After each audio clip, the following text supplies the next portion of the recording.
where are we at in our studies? Well, we've been taken on a journey back in history to see the times of Deborah and Barak. Obviously, a time of bloodshed and violence marked by a lack of faithless leadership. And as such of that, they fell into disarray and turned to idols, and God sold them into the hand of Jabin, king of Canaan, who mightily oppressed them. And so in their distress, they sought God's help in their activities. And of course, God's going to work through the remarkable woman in this chapter, both Deborah and Jael, and is going to bring about a work amongst the nation, inspiring Barak to step forward in his God-given role as the judge who was appointed, and to lead the nation and to take captivity captive. And we'll have a little bit of a look at that in our exhortation in terms of the title. But we see a woman, Deborah, stand up, who was the support, the nourisher of the nation, the mother in Israel, to stand up and guide a failing nation to inspire change. And we left Barak on the battlefield, coming across the gruesome scene with Jael, with the hammer dangling down her side, covered in blood, opening the tent door and ushering Barak in and saying, "Have a look in there, because in here is, I think, the man that you seek." Right? It must have been such a shock and such a sight. And so he comes into the tent, and as we said in our final closing remarks, we saw him understand for the first time, has not Yahweh gone out before thee? And he sees that Yahweh will sell Sisera into the hand of a woman, and it all dawns on him that God is in control, that God has the power, that God can work with anyone. And he comes into an understanding of all of this, and it says therefore in verse 23 of Judges chapter 4, "So God subdued on that day Jabin, the king of Canaan, before the children of Israel.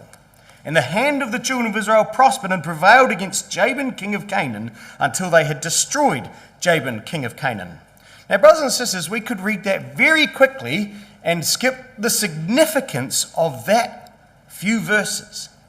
Because, brothers and sisters, who has Barak been fighting? Barak wasn't fighting Jabin, king of Canaan, as such in this story. In the previous few verses, who had been fighting? The answer was he'd been fighting Sisera and his entire army. Why does the record now say, "So God subdued on that day Jabin, king of Canaan"? Well, you see, I think what happens next is remarkable. We see the battle against Sisera was actually just a prelude to the main event. It was the battle against Sisera was the main course. Dessert remained, and it was the dessert that was reserved for Jabin, king of Canaan, because you see, what now happens is Barak sees God's hand amongst the nation. And now he's inspired beyond belief to rally the troops to take back the entire territory that Jabin had stolen, and that they might seize their inheritance that their parents had failed to grasp. And so Jabin, as a catalyst now, sees the opportunity to finish once and for all what his parents had failed to achieve. And so it says in the record, the hand of the children of Israel prospered and prevailed, and really means, like it says in the margin, was going. As they were going, they went, and it was hard. And it was hard against Jabin, king of Canaan. Why? You see, because the initial battle had been won, but the war was not over. And the Barak now, with the help of the nation of Israel that now joined him, now reverses the 20-year oppression that they had been mightily oppressed by. And Barak led his people from being a hesitant commander to being the ultimate leader to overthrow Jabin, king of Canaan.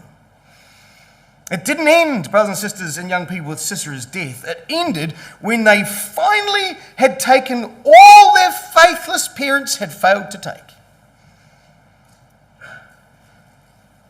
But I want you to notice something remarkable, because this is true leadership, brothers and sisters. You read carefully what it says in verse 23 and 24 again.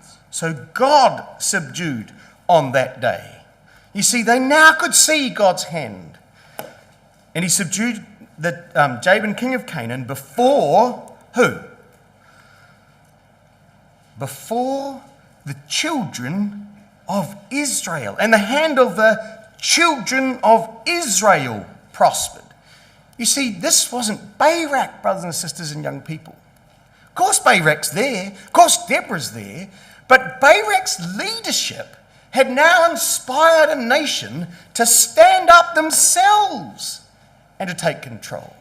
See the power of what we're reading in Judges chapter 4? You see, where's Barak in the verse? The answer is, well, he was leading them. But the record wants to point out for us that Barak had learnt his lesson on what leadership was all about. Then the children of Israel had understood their role in what it was all about, because they stepped forward, like Barak had stepped forward, and execute exactly what God wanted. Barak had learned the fundamental lesson of true leadership, hadn't he? That true leadership is all about service, not glory.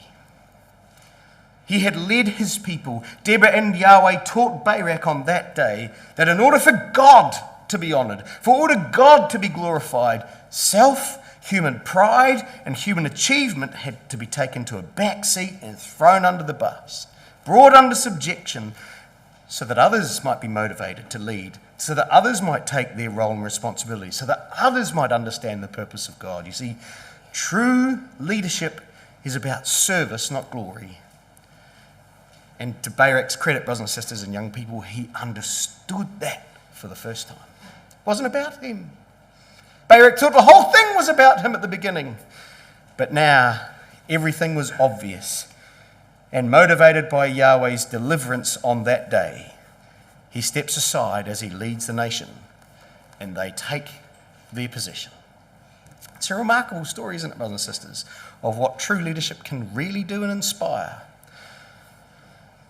And so now Deborah and Barak come back in Judges chapter 5. After the battle against Jabin, king of Canaan, after they had seized their inheritance, and Deborah and Barak sing a song, fully inspired by their victory over both Sisera and all his host, and now over Jabin and his entire empire, having secured all that territory, they come back to open their mouth and to praise their God and to bless the people that had offered themselves willingly in God's service. And this song is both a song of praise to God for what he accomplished. It was a song of thanks to the brethren who volunteered and jeopardized their lives. It's going to be a song of reprimand, where reprimanding those who refused and ignored to help their brethren. It's going to be a song of blessing, to bless Jael for her courage and her zeal. And it's going to be finally, at the very end, a petition requesting for God's enemies to be annihilated and to support all those who fight to seize their inheritance. And that's really the breakdown of this song, brothers and sisters. Praise, thanks, reprimand, blessing, and petition.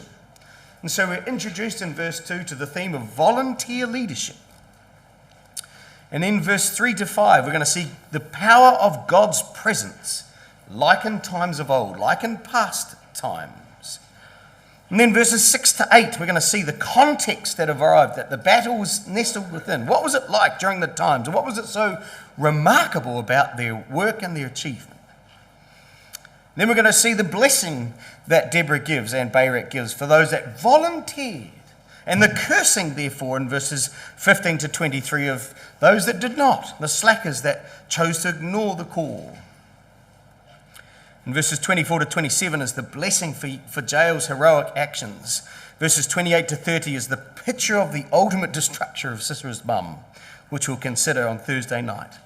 And then finally, the summary that God might totally support all those who fought their enemies.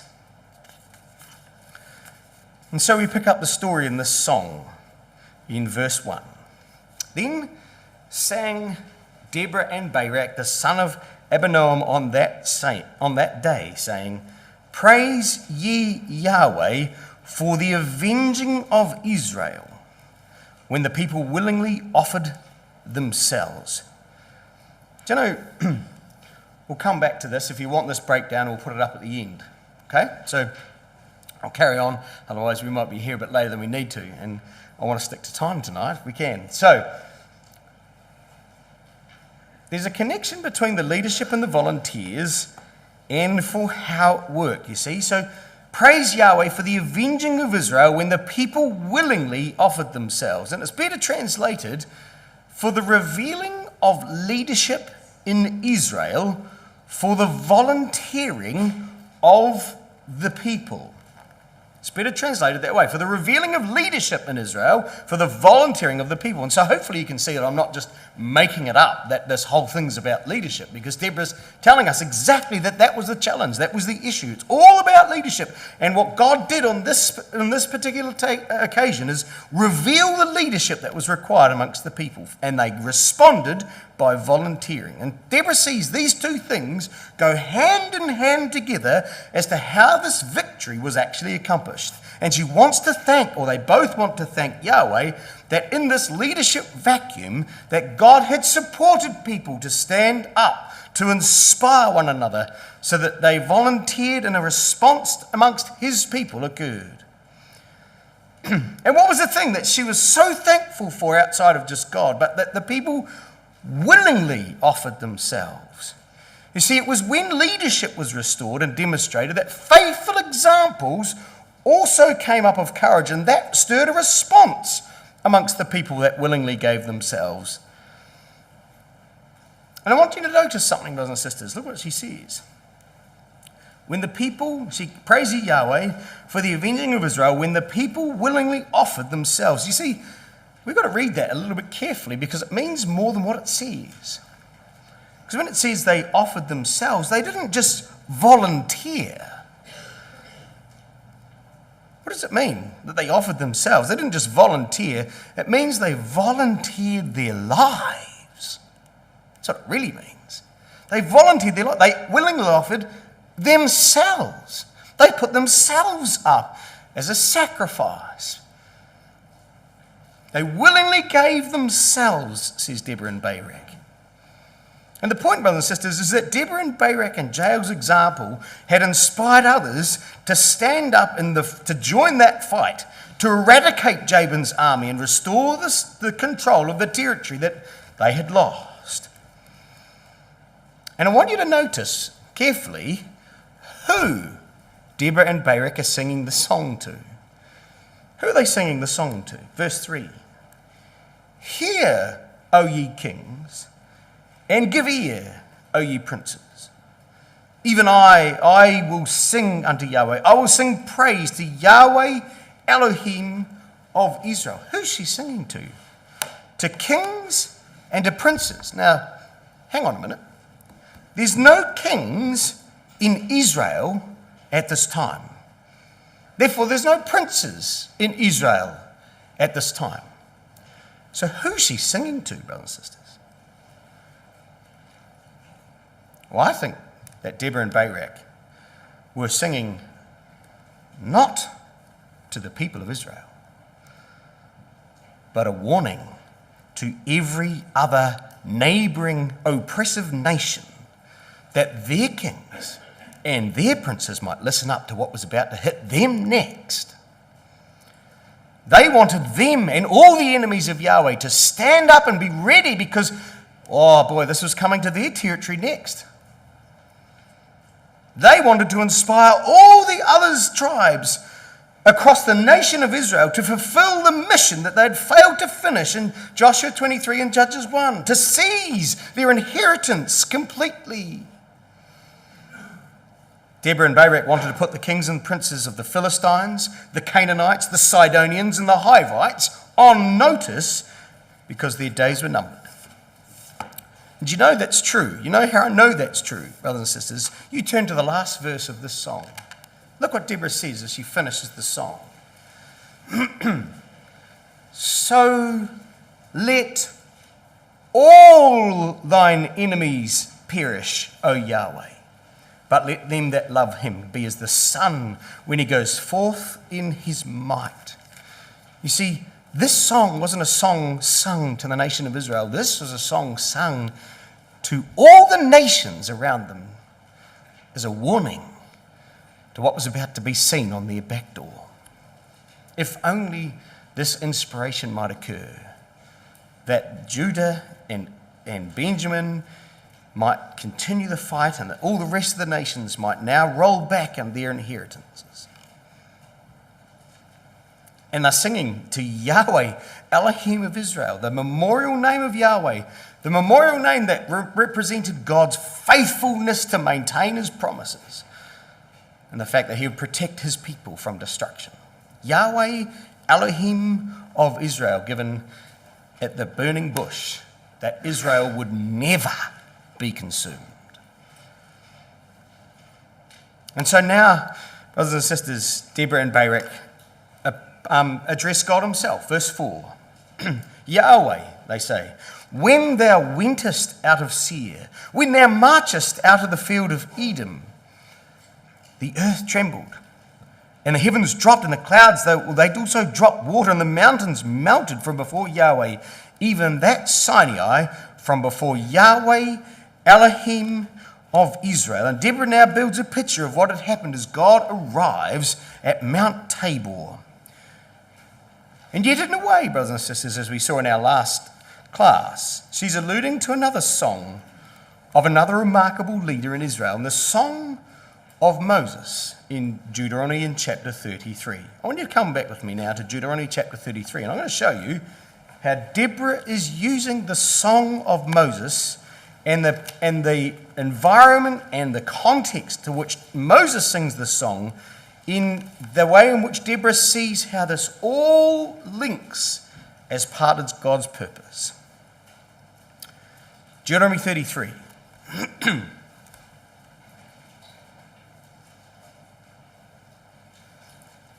What's the context of Deuteronomy 33, brothers and sisters?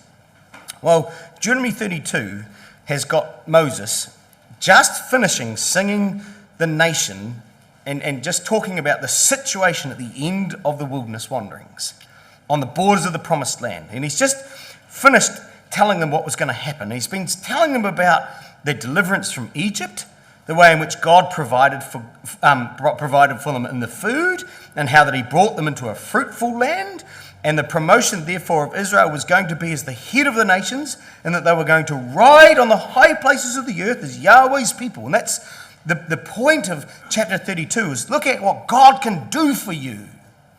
And he turns in Deuteronomy 33, and he turns to bless the people. Look what he says in verse 1. And this is the blessing wherewith Moses, the man of God, blesses the children of Israel before his death. And what does he say?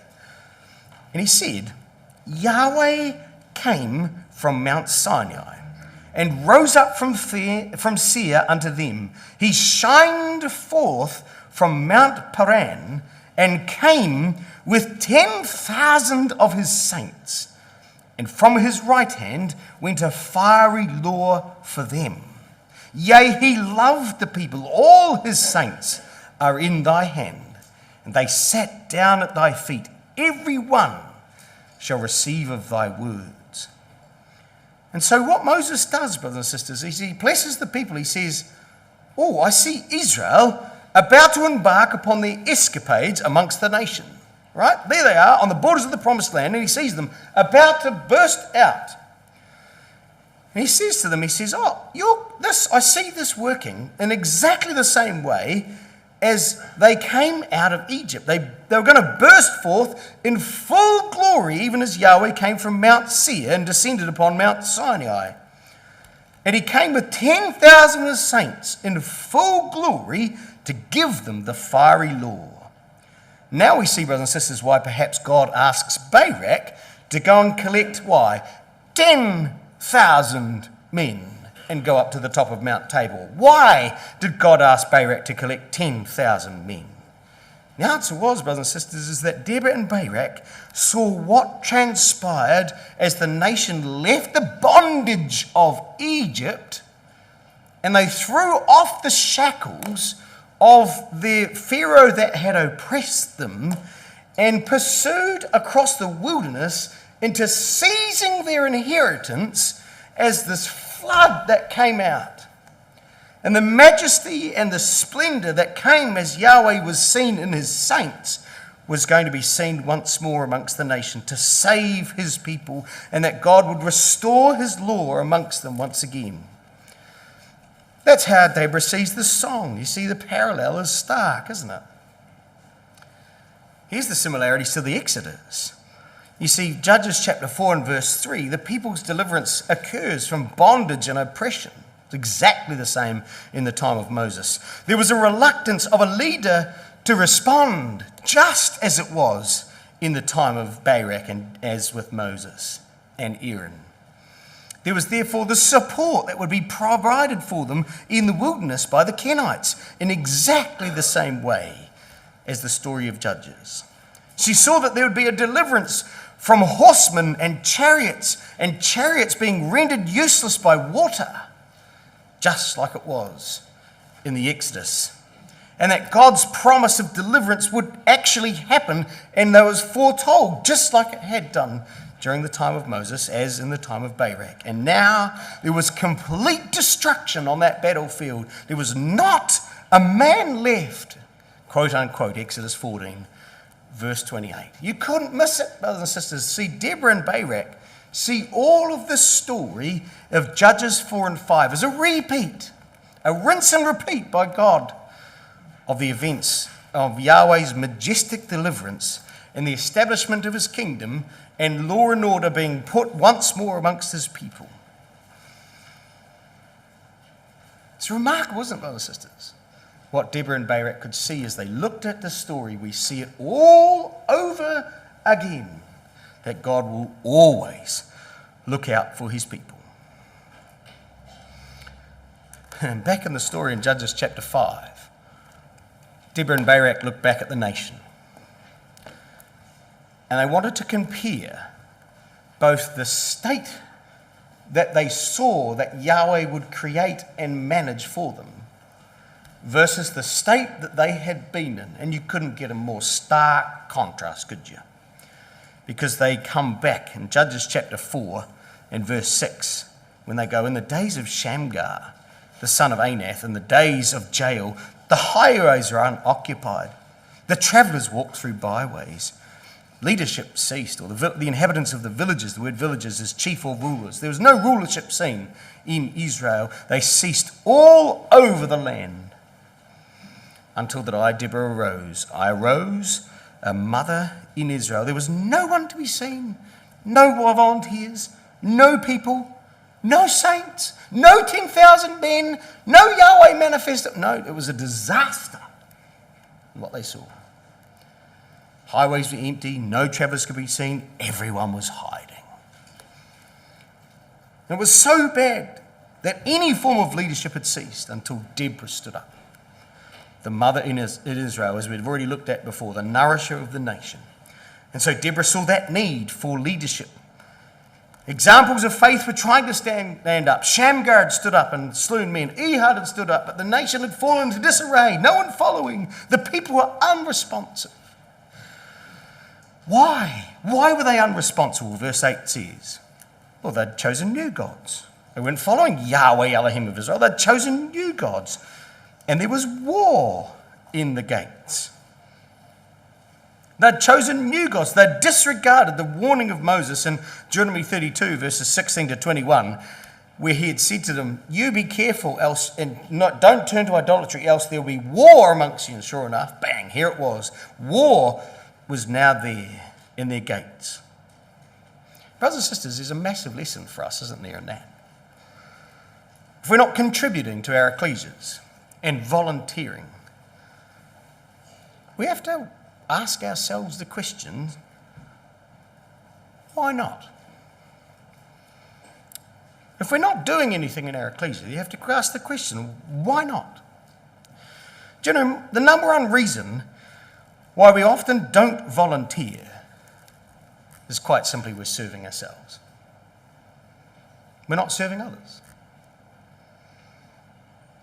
And we've got to remove self, and we've got to serve. We've got to check which God we're actually serving. What are we doing in our ecclesias, brothers and sisters and young people, if we're not contributing to our ecclesias? And the answer is, we're choosing new gods. And there will be war in the gate.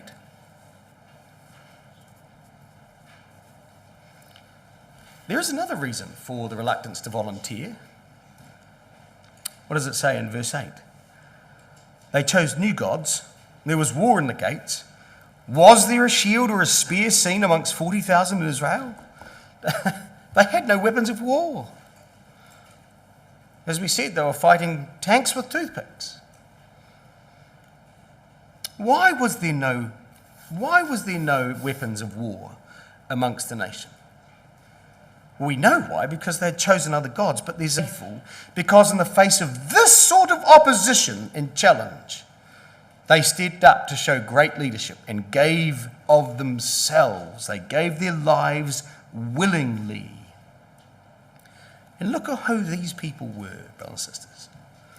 Verse 9 says, "My heart is toward the governors of Israel that offered themselves willingly among the people. Bless ye Yahweh." Who were these willing volunteers? My heart is towards. The Hebrew word for governors means to cut or to engrave or to inscribe or to mark out. It's probably better translated, the law givers. It's the same word in verse 14 when we're given more detail, when he says in verse 14, or she says, those that handle the pen of the writer. Those that handle the pen of the writer. Who were these people? We see these were the scribes who, like Ezra, were the recorders of history and therefore were the Bible students of the law and an understanding of the truth. These are the ones that kept the record of the history and that wrote out the law and expounded its message for the people. Why is that fascinating, brothers and sisters? Well, what's fascinating about that is that the governors put down their pens to pick up swords. Just in case you were wondering what we were talking about. They put down their pens to pick up swords for the sake of the truth.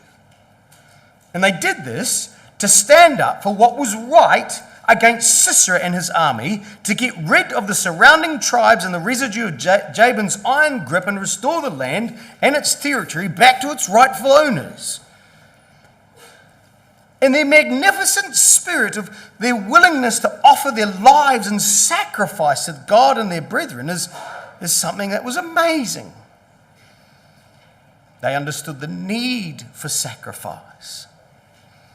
But I want to notice something else about these governors. Look at what it says. They offered themselves, and look what it says in the word, among the people. Do you know what that word is? One single word in the Hebrew that means they offered themselves as a unit.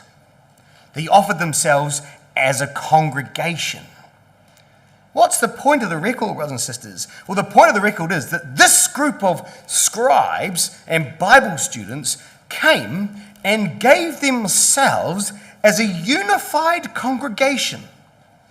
They'd agreed as a group to respond, and with a common purpose and a common goal, together they marched at Barak's request to assist in the destruction of Sisera and Jabin, prepared to give their lives as an offering for the cause.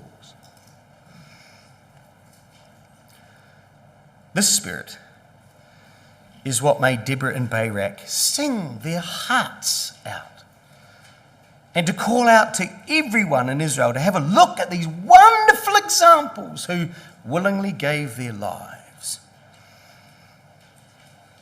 And Deborah and Barak now call to all the classes of Israel so that they might understand now the freedom and acknowledge the freedom that they all now experienced from being bound in bondage and not able to walk around, to now they say, well, those that ride and those that sit and those that walk, you guys that have got freedom, I want you to now understand where this came from. I want you to attribute the freedom and praise those who have volunteered. And look at the classes that they call out.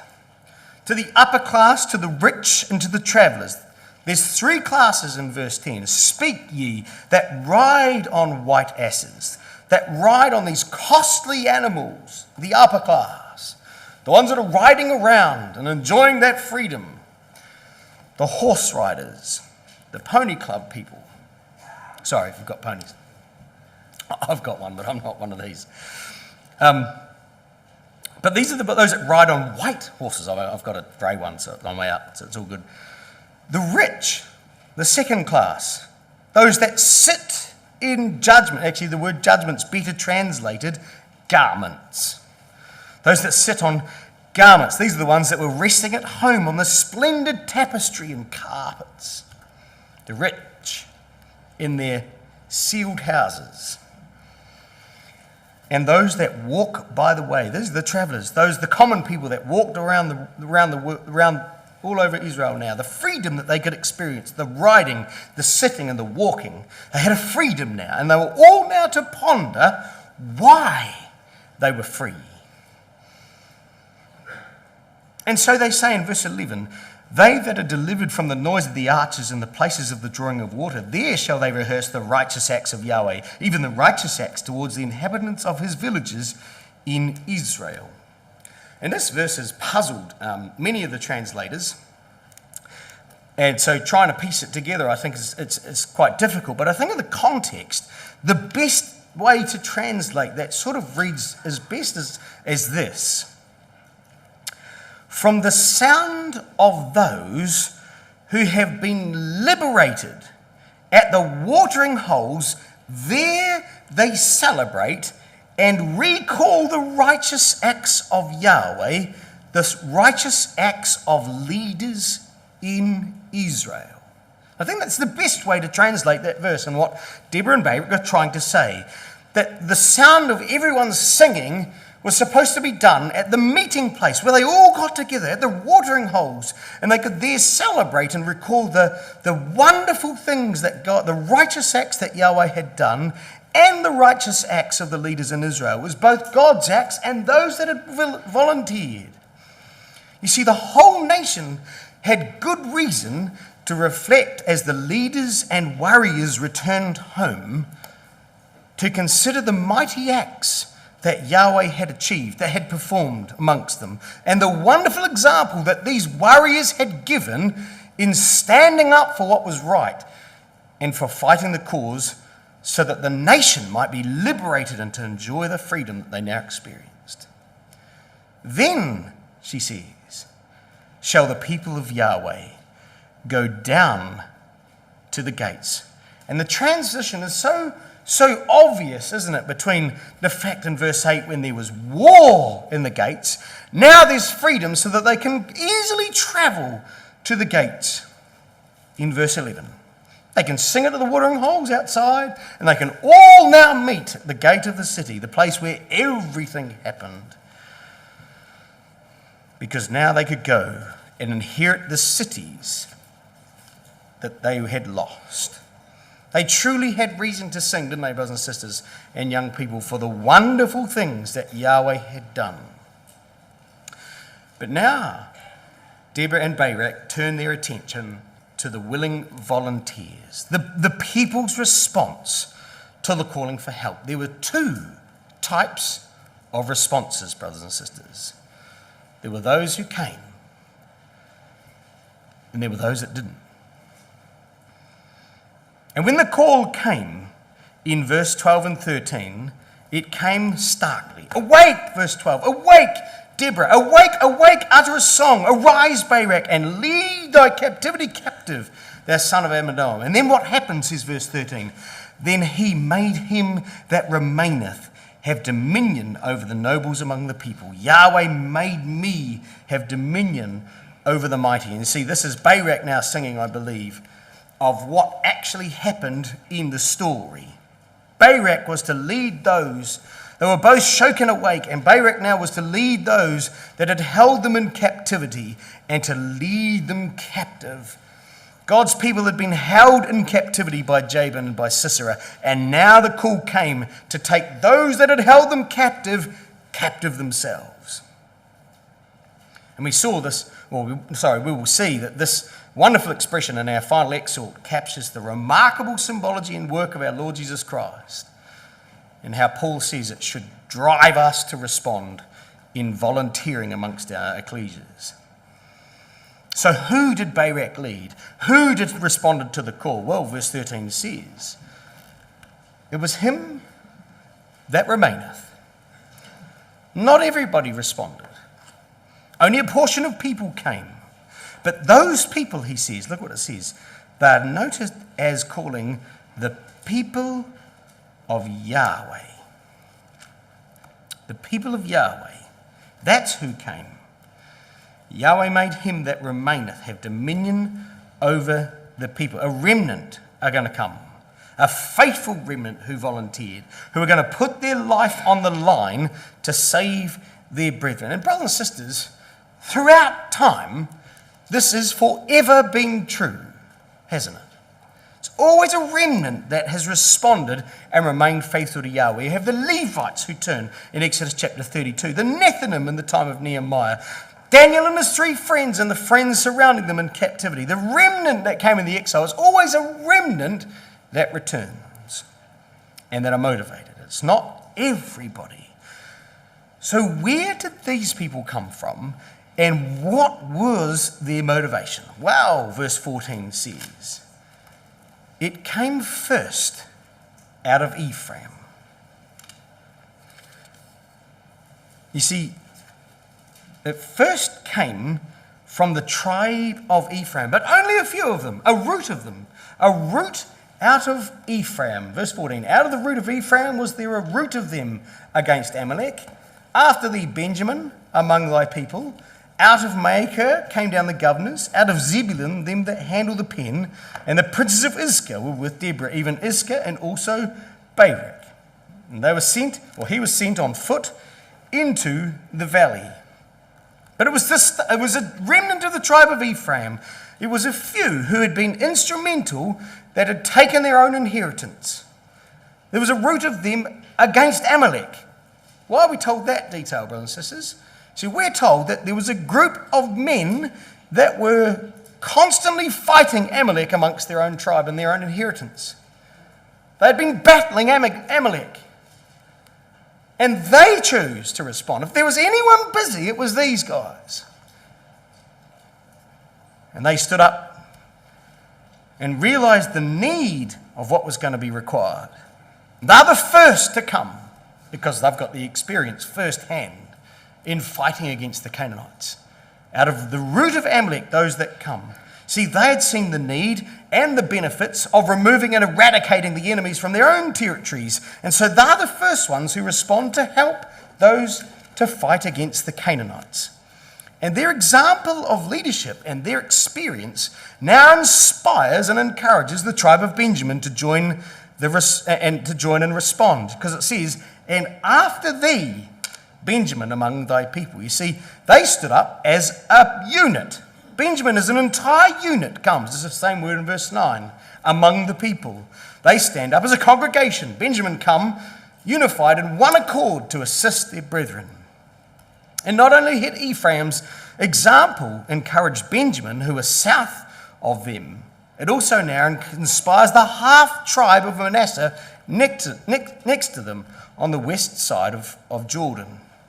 Because from Maachah, it says, came those down the governors and out of Zebulun them that handle the pen. From Maachah, see, Manasseh has 2 inheritance, one on the eastern side and one on the western side. Only one half is going to respond, the other half is not.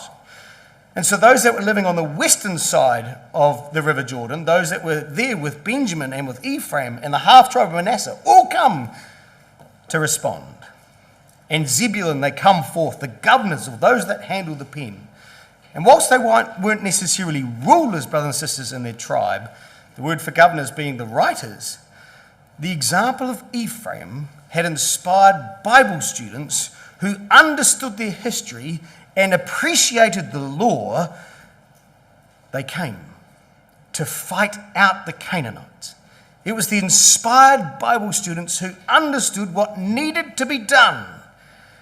And they drop the pen and pick up the sword, willing to respond to the call. This is what Barak had mustered. This is who he had now encouraged. And on foot, this group, 10,000 men, are going to march down Mount Tabor and begin a battle and willingly offer themselves and their lives. And Deborah had inspired the leaders with Issachar to be with her. And together they all assembled to take out Sisera and his army. You know what, brothers and sisters, it's a remarkable response, isn't it? That cascades when true leadership often occurs. You see, Deborah stands up, inspires Barak. Barak inspires Ephraim. Ephraim inspires Benjamin. Benjamin inspires the half-tribe of Machir. Zebulun come, and the princes of Issachar. And you see, this is what leadership does. It inspires people to go with them, and they assemble and go.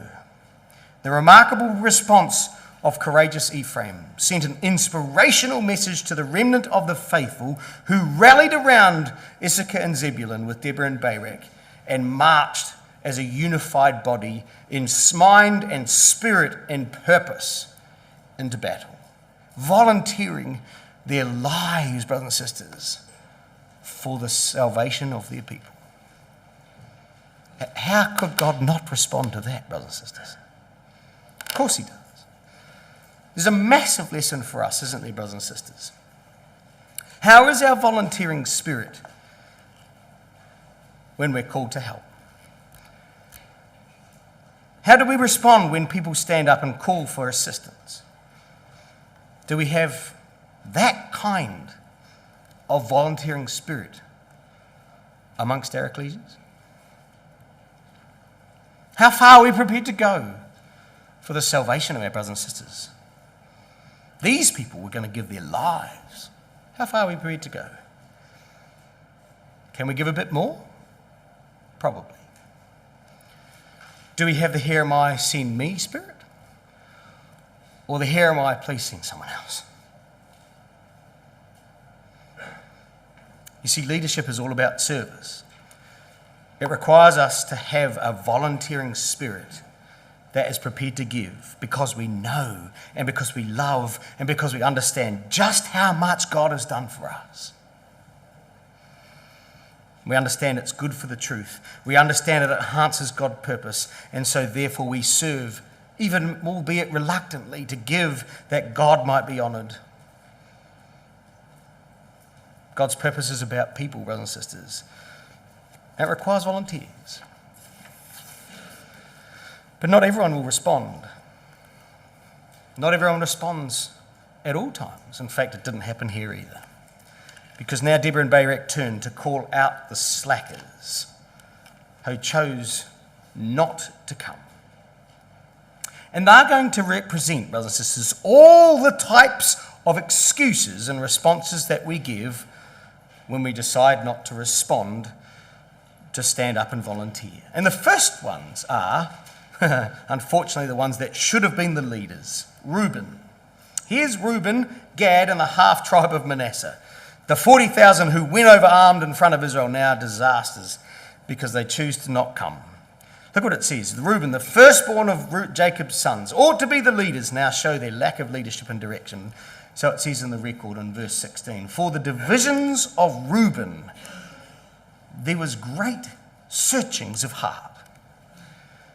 Oh, brothers and sisters, there was great searchings of heart. The divisions of Reuben, the thoughts, the intentions or the resolutions. There were great thoughts of heart. There were divisions, that there were different groups having differing opinions of whether they should or shouldn't come. And the point I think Deborah makes in this story is, well, they'd had plenty of meetings about Barak's request. They'd held a number of differing views amongst that community. And some wanted to respond. In fact, others were resolved that they should go. They had great intentions to go. But when it came to it, they failed to do anything at all. Instead, it says in verse 16, why abodest thou among the sheepfolds to hear the bleatings of the flock? They remained there with the sheep. See, Reuben were renowned for their great pastures, their magnificent flocks that they had. Whilst they wanted to help, well, at least some of them wanted to, life was pretty busy. We got lots going on. And look, we've got the sheep to look after, and there's things that have to be done. And look, we should go. We really should go. There's things on. We should be part of. They wanted to. They intended to. But they failed to. And brothers and sisters, it's a great lesson in that, isn't it, brothers and sisters? Warning, in fact. intention isn't action. Intention isn't action. We've got to follow through, brothers and sisters, and execute exactly what the call is. Oh, and that wasn't all. Gilead, Dan, and Asher, well, they didn't even have intentions to respond to the call. Gilead, it says, abode beyond Jordan. Dan remained in their ships. Asher continued on the seashore and abode in his breaches. So Gilead, the other half tribe of Manasseh on the east side of Jordan, and the record it says they were beyond Jordan. Oh, it's a bit far for us to travel. I'm so sorry. Oh, it would be a bit difficult for us to work out how to get across, and then we've got to come all the way over to see you, and it's a bit far really for us at this point in time. Thanks for the offer, but no. It's not really affecting us over here. We're actually quite comfy, thanks. It's not our problem. Dan remained in ships. Their territory in the north included all the seaports and the coasts and the Mediterranean. The tribe made their money from fishing. Their livelihood was of more relevance to them. I'm so sorry. We're fishing today. We'll be fishing next week as well and the week after. We're too busy to come and help. Look, the weather's so good we can't miss it. You'll understand, I'm sure.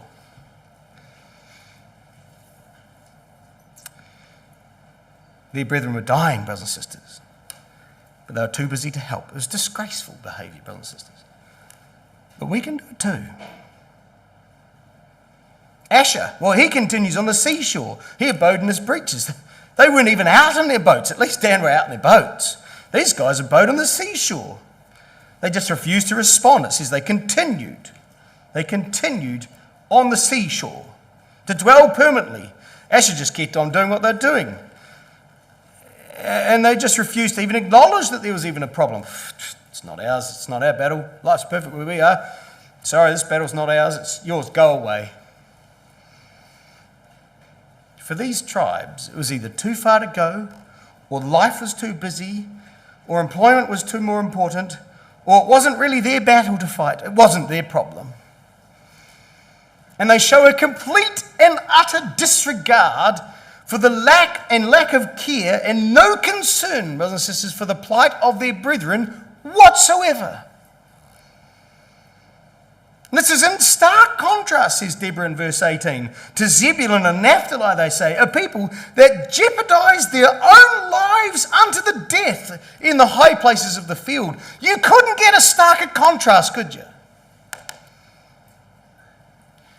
Brothers and sisters, that's the lesson, isn't it? We're defined in these moments, aren't we? It's when we're busy that God tests us. It is when we are tired that God tries us. It is when we are stressed that we truly see who we really are and how much we're prepared to sacrifice for one another. It is through these moments and through trial in life, brothers and sisters, that God molds and shapes us, and we find out what we really are made of. We've got to give to others as we have been given by God. God has called us, brothers and sisters, to respond, to assist his brethren, to fight against the enemies. So how are you going to respond? You see, true leadership, brothers and sisters, requires the ultimate spirit of love and willing sacrifice. The spirit of a volunteer who stands up and says, here am I. Send me. Because if we refuse to show care or show love or respect for our brothers and sisters in need, we truly haven't understood or appreciated or valued the love that God has showed us. You see, God gave his only begotten Son, who laid down his life as a willing volunteer, who jeopardized his life, brothers and sisters, that whilst we, as yet sinners, might have the hope of salvation and eternal life. And he left us not a request, not an option, not even a suggestion, brothers and sisters. He left us a commandment that we love one another as he has loved us. How much do we value that sacrifice, brothers and sisters, and young people? How much does his example of leadership inspire you to respond? Well, only you can answer that question. But it demands an answer. It's your choice. You have to make the right one. Do you know it's remarkable, brothers and sisters, because through the work of two remarkable women, God showed he would work with anyone to restore his promised inheritance. And through the work of these wonderful two ladies, God restores a land that was condensed with no food, no inheritance, nothing, to a land that flows with milk and honey, because these two stood up. A bee and a goat. And through faithful service, the land is restored and returned to a state that God's blessings might once more be flowed down upon his people. May, brothers and sisters, we be inspired and encouraged and strengthened by these examples of faith who in their distress and in their oppression, in their time of trial, they learnt to trust in their Heavenly Father and who put their hand up to serve and help their brothers and sisters. They were meek enough and open-minded enough to be inspired by others, who then inspired the next generation, who inspired the rest of their people and inspired others to come. Let's be those of the tribe who respond to the call and not those who didn't.